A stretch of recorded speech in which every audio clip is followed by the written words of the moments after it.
What's going on, Internet? It is your boy, Eric Bandholz, back again with Beardbrand. I hope all is going well on the other side of the Internet. Wanted to do another personal freedom video. This time it is on entitlement thinking and really how it's a detriment to your life and how eliminating that line of thought is going to make you happier and give you more control of your life, give you more freedom, and ultimately you'll be a more awesome person.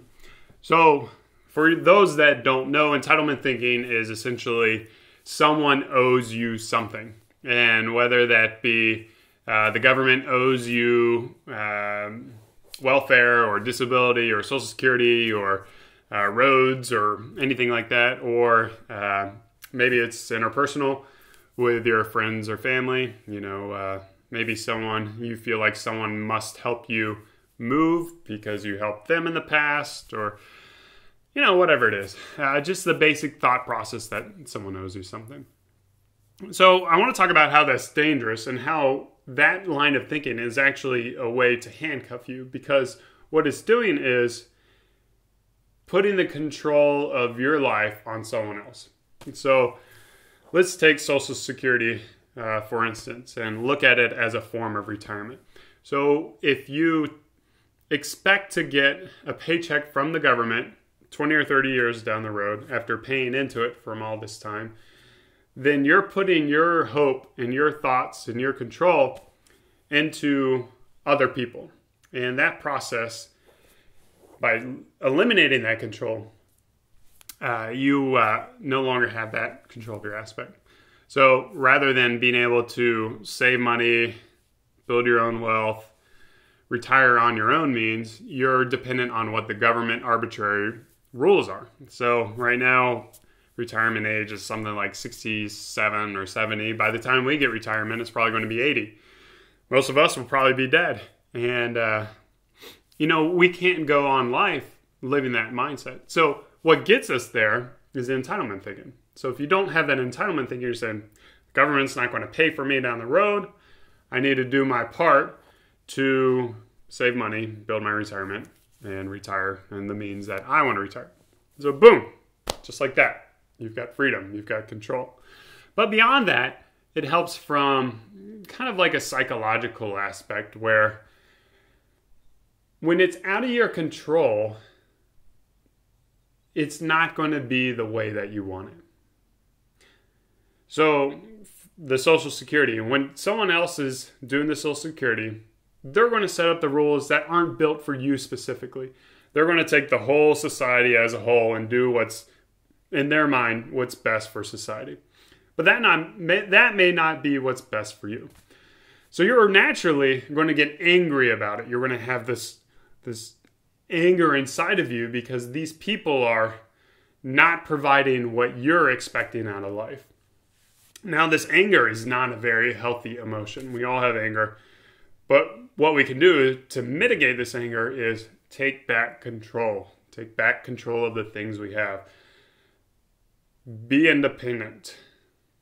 Depend on yourself. Depend on your friends, your family, those that are close to you, those that you can affect, those that you have change, those that you have influence over, rather than trying to depend on society as a whole or things to take care of you. So, I hope, it exists like in every minutia of your life. So it's easy to point out the big Social Security. Yeah, okay, I'm not going to put my faith in Social Security. I'm not entitled to that, even though I've been paying into it by force. I'm not entitled to it. I'm still going to live my own life. I'm going to control things. But it also happens like at the interpersonal relationships. And again, it's that mindset. Like if you're entitled to somebody's time or efforts, like the moving example, and the attitude that you have dealing with that friend or family when they don't do as you hope. For instance, let's do the whole moving scenario. I helped a neighbor move. 2 months down the road, I need to move as well. The expectation is that they're going to help me. I feel like I'm entitled to their time because I already helped them. Well, now again, if they can't help me out, if they're not going to do it for whatever reason, I've taken the control out of me and put it on them.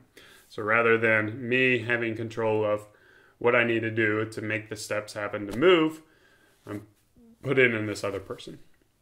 And when it's not to the expectation that I want, then I get very angry. Now, if I don't feel like I'm entitled to that person's time and I ask them for help and they don't help, then okay, no worries. I've got other options. But if they do help, then it's like, man, this is a gift.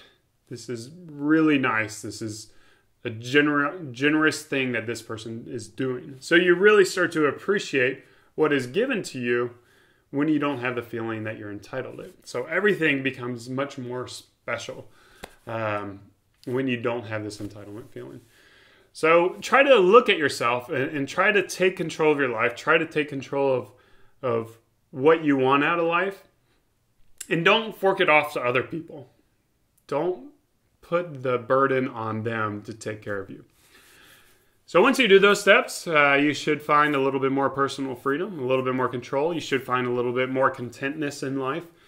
I hope this has helped. This quick little video on ending your entitlement thoughts. If you have any questions, throw them in the comments. I'll try to answer them the best that I can. As always, thanks for watching. Thanks for subscribing. Cheers. And beard on.